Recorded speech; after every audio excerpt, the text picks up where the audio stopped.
Estos materiales son esenciales para una cabal comprensión del judaísmo y el cristianismo. Se trata de documentos que arrojan luz sobre los orígenes de estas dos religiones.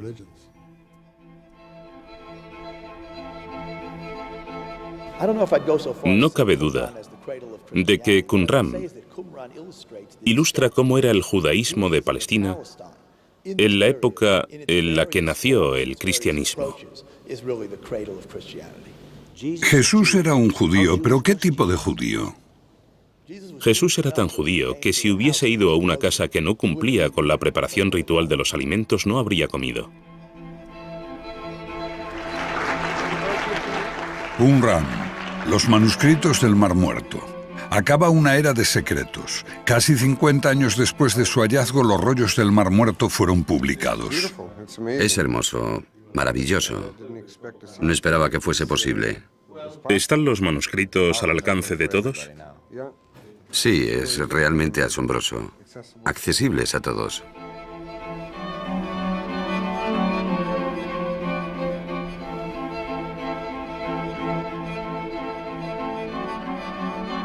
El clan Taamire de beduinos conocía el camino de memoria. Durante generaciones sus ancestros habían llevado los rebaños a través de las lomas del desierto de Judea, junto al Mar Muerto. En 1947, el joven Mohamed Adi, apodado El Lobo, busca una cabra perdida. Al menos esa es la historia preferida. O tal vez estaba buscando viejos objetos para venderlos a los comerciantes de Belén.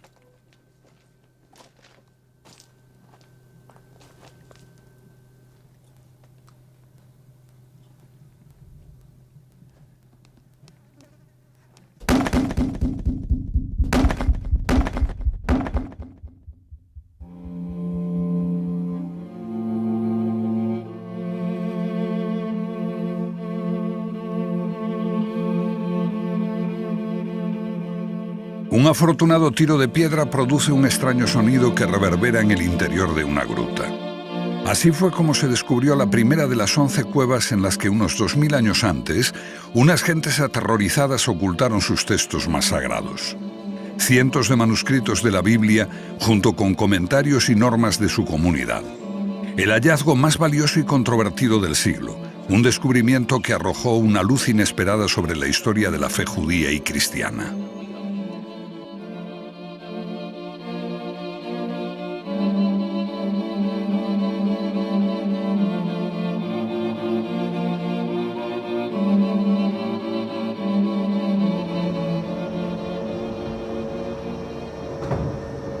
Las catacumbas del Museo Rockefeller en Jerusalén son el mayor depósito de pergaminos y pequeñas piezas, textos y fragmentos de los manuscritos del Mar Muerto. Durante años han sido el dominio de Joe Tzias, científico y conservador. Lo que ocurre cuando mezclas arqueología bíblica, religión y ciencia es que se generan todo tipo de ideas absurdas y de personajes excéntricos. Algunos artículos que aparecen en la prensa americana sobre el paradero de Elvis Presley, una cura para el SIDA, la aparición del monstruo del lago Ness en Florida. Estas cosas aparecen en los diarios y nos llegan cartas del extranjero de gente que quiere saber si es cierto o no. Lo vemos ridículo, todo es absurdo. Durante décadas, los manuscritos del Mar Muerto han estado sujetos al interés público. Aireados por la prensa que informó sobre el lento avance de la investigación, convirtiéndola en un escándalo científico, y también por la naturaleza de los rollos en sí mismos, documentos de un tiempo en el que se configuró nuestra religión y gran parte de nuestra cultura. La controversia ha rodeado siempre a los rollos.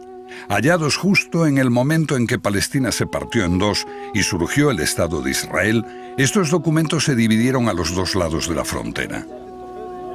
Unos sacerdotes dominicos franceses de la Escuela Bíblica de Jerusalén Este dirigieron a un pequeño grupo de científicos, casi todos católicos.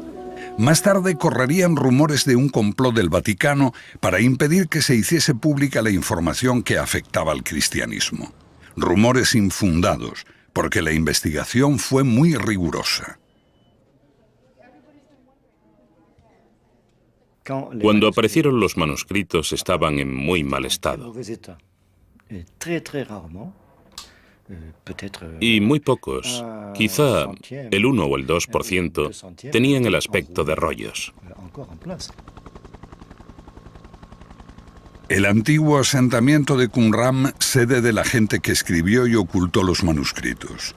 Se hallaron documentos en 11 cuevas del entorno y puede que haya más. Los tesoros más ricos se encontraron justo al otro lado, separados de Qumran por una grieta profunda y peligrosa.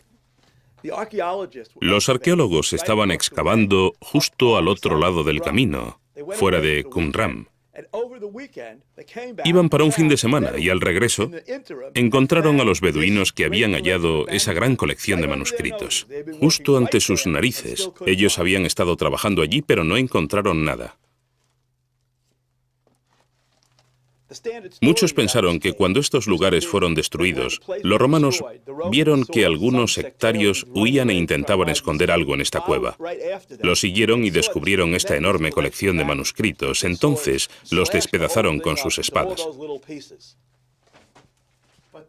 Pero para mí la verdadera historia de la cueva está en estos agujeros. Aquí se apoyaban unas vigas de madera que se extendían por la cueva, y esta era en realidad la biblioteca de la secta, el vasto tesoro en el cual se encontraron unos 600 manuscritos sobre un total de unos 800. Aparentemente, estos textos estaban colocados en esos estantes de madera, sostenidos por las vigas. Cuando los arqueólogos entraron aquí, se hallaron restos de 1 metro de grosor. Todo se había venido abajo. Así estaba la mayor biblioteca judía de la antigüedad, en 80 o 100.000 pedazos que posteriormente fueron clasificados en unas 20.000 piezas pertenecientes a unos 800 manuscritos diferentes. Una tarea monumental que iba a llevar años. Pero cuando los años se convirtieron en décadas, la expectación mundial de los expertos se transformó en irritación y furia. Después de 40 años solo se publicó 1/3 del material. Los pocos especialistas que trabajaban en ellos impedían el acceso al resto. La única interpretación reconocida de los manuscritos era la suya. Para los otros, la investigación se convirtió en un escándalo científico. Siempre que haces una simple pregunta, es muy sorprendente. Haces una simple pregunta y cuanto más simple es, menos probabilidad tienes de obtener una respuesta. ¿Es así? Nadie sabe lo que hay en los documentos inéditos, excepto este encantador círculo, este pequeño club que lo ha acaparado todo.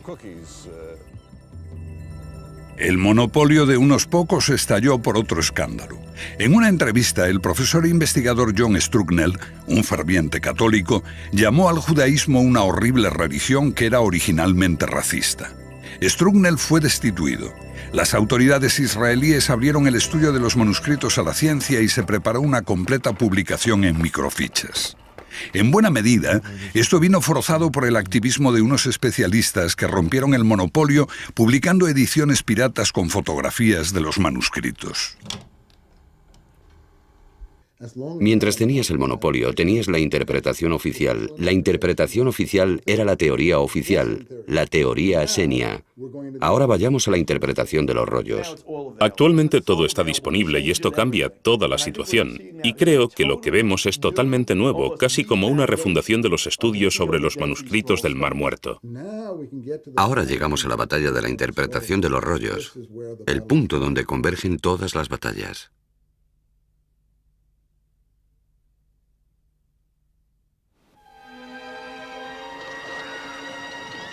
Antes del nacimiento de Cristo, los judíos rechazaban con desesperación a los gobernantes gentiles, los sucesores de Alejandro Magno, que dejaron en Oriente Medio la impronta de la cultura griega.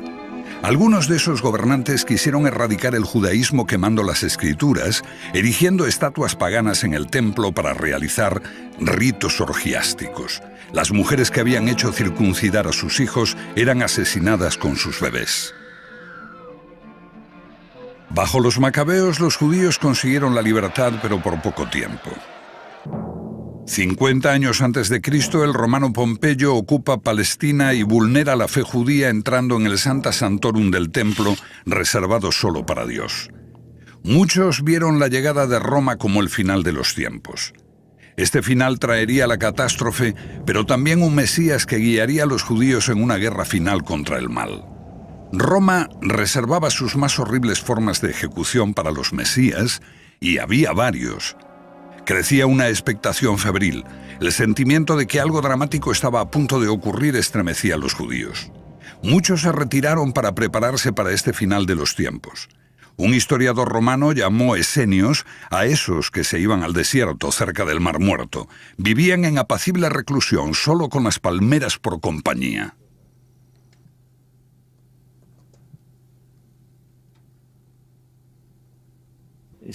Los grupos que vivían allí, los qumranitas, eran esenios. El colectivo de Qumran vivía en comunidad.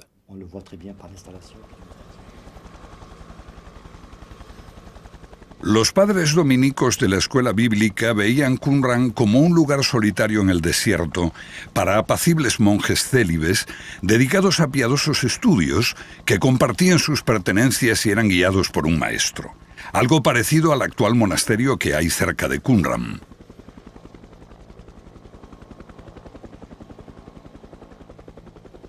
Es una idea muy extendida.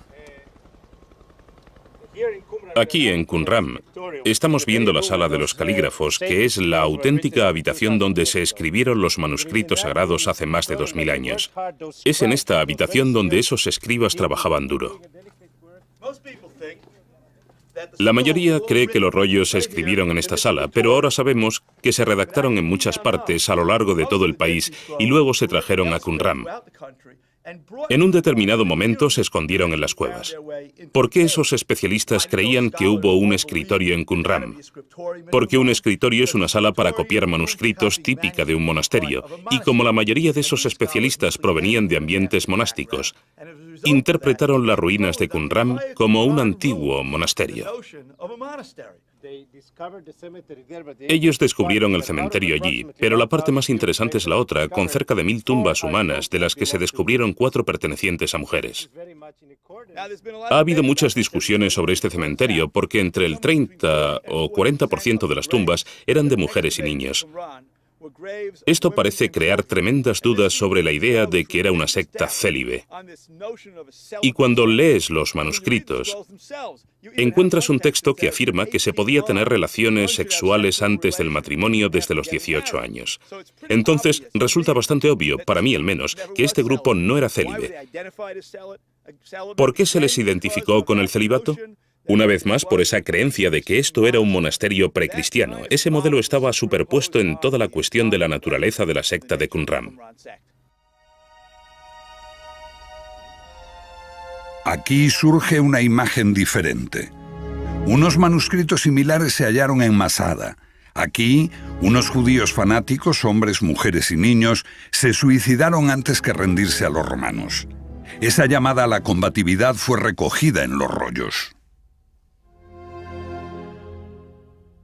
Marchando a la batalla, escribirán en sus estandartes la verdad de Dios, la guerra de Dios, la venganza de Dios, el juicio de Dios, el poder de Dios. Es un grupo de intoxicadores sobre su idea de Dios. Totalmente intransigente, están llenos de justa indignación y entusiasmo, jamás transigirán. Todos fueron dispuestos a morir, sin duda, por eso los manuscritos se escondieron en las cuevas, porque ninguno sobreviviría. Esos esquivos esenios jamás se mencionan en el gran compendio de la literatura rabínica, ni en el Nuevo Testamento, ni en los rollos. Sin duda, no en los rollos. Allí está Chasidim y lo que quieras. En una conferencia celebrada en 1993, los especialistas abandonaron la vieja teoría de una pequeña secta precristiana piadosa y pacífica.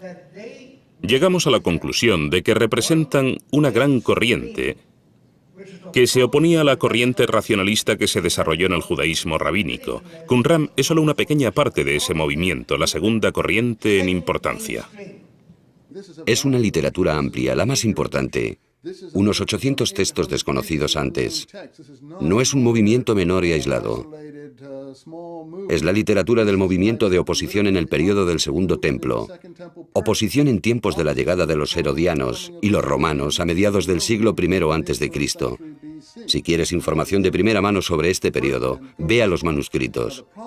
El problema es que los evangelios se presentan como información de primera mano sobre ese periodo. Pero no creo que sean una información de primera mano.